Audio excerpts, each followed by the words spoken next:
Today you will see this everywhere. When people say, I am only human, they are talking about the limitations of being human. They are not talking about the possibilities of being human, isn't it? If we are the most intelligent species on the planet, if we are the most capable species on the planet, should we be talking about our possibilities or should we be talking about our limitations? You are the sum total of all of the choices that you've made up until now. And anything about yourself or your life that you don't like or isn't working or isn't mobilizing you is to be looked at in terms of, can I grow? Rather than, why did I do it, or isn't this wrong? I don't like what I've done. I don't like the fact that I can't do this well or I can't do that well. So I will list these things in my own repertoire, and then I will be constantly trying to repair those deficiencies, always assuming that I'm deficient, that there's something wrong with me, and I'm trying to fix it. And when you do that, you spend your whole life doing that. But in order to be the winner you were born to be, you must plan to win, you've got to prepare to win, and you must expect to win. And if you don't plan to win, and if you don't prepare to win, then you have no legitimate reason for expecting to win. The way that we think about ourselves determines the policies that we embrace, the laws that we agree to live and abide under. Those are all based upon our story. So all of a sudden you see the battle for our story is front and center. I mean, what could be more important than that right now? So when we talk about that battle, there's a battle for who we are and the way that we think about ourselves. You are creators who have come into this environment for the details that it evokes from you. But you are God force who insists upon alignment with the energy of your source. And it is our knowing that as you move forward from this day, never again will you feel negative emotion without blessing the importance of it. Because in the negative emotion is the indication that you are setting forth for this universe expansion. And instead of feeling a continuing of negative emotion, you're going to flip. You're going to take the bounce.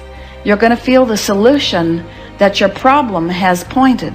So then as you begin to think about a new possibility, and your brain begins to fire in new sequences and new patterns and new combinations, and you begin to plan your behaviors, and you begin to review in your mind, mentally rehearse who you're going to be in your life, the mere action of mental rehearsal begins to install the neurological circuits in your brain. Now your brain is no longer a record of the past. Now it's in fact a map to the future. And if you were then to begin to emotionally embrace your future before it's made manifest, in other words, you're not waiting for your healing to feel wholeness. You're not waiting for your new relationship to feel love. You're not waiting for the mystical moment to feel awe. You're not waiting for your success to feel empowered. That's the old model of reality of cause and effect.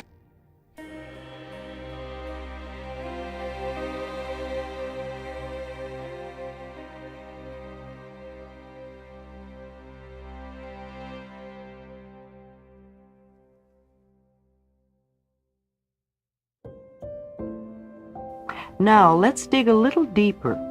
What other negative messages did you hear as a child? From relatives? From teachers?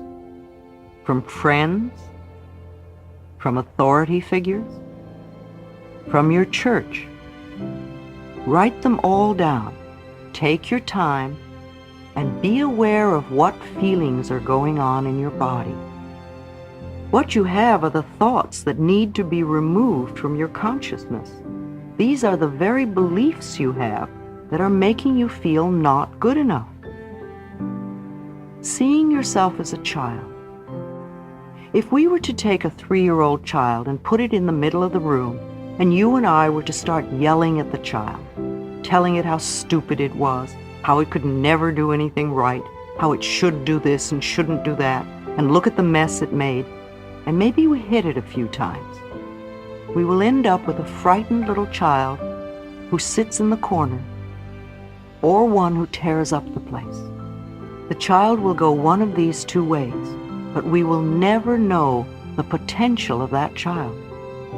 If we take the same little child and tell it how much we love it, how much we care, that we love the way it looks, and love how bright and clever it is, that we love the way it does things, and that it's okay for it to make mistakes as it learns, and that we will always be there for it no matter what, then the potential that comes out of that child will blow your mind. Each one of us has a 3-year-old child within us, and we often spend most of our time yelling at that kid in ourselves. Then we wonder why our lives don't work. If you had a friend who was always criticizing you, would you want to be around that person? Perhaps you were treated this way as a child, and that is sad. However, that is a long time ago. And if you are now choosing to treat yourself in the same way, then it is sadder still. So now, here in front of us, we have a list of the negative messages we heard as a child. How does this list correspond with what you believe to be wrong with you? Are they almost the same? Probably yes. We base our life script on our early messages. We are all good little children and obediently accept what they tell us is true. It would be very easy just to blame our parents and be victims for the rest of our lives. But that wouldn't be very much fun, and it certainly wouldn't get us out of our stuck position. You have to send away all blame for everything in your life. All right? All blame must go. You can't be blaming anything that's going on in your life on anyone except yourself. Your birth order, it doesn't matter whether you're the youngest, the oldest, the middle child. It's like wherever you are is where you are supposed to be. And if your parents did anything, you remind yourself that they did what they knew how to do. You can't ask any more of anyone. And forgive them, whatever it is. Whoever in your life is causing any dissonance, any anguish, any pain, whoever they are, any grudges that you've had, any anger that you're holding on to, anything that's lasted a long time, forgive. Love is forgiving, and it is forgiving. It is both. And it's the same word. You must give, and you must forgive along with it. And if you keep that in mind, and take all the blame out, and say, I created who I am. My personality is who I chose. If I have been shy, I didn't inherit shy genes. I have been making shy choices. I am not a nervous person. I have been making nervous choices. I am not a person who's not good at selling. I have been making non-selling choices. I have been thinking like a duck instead of like an eagle.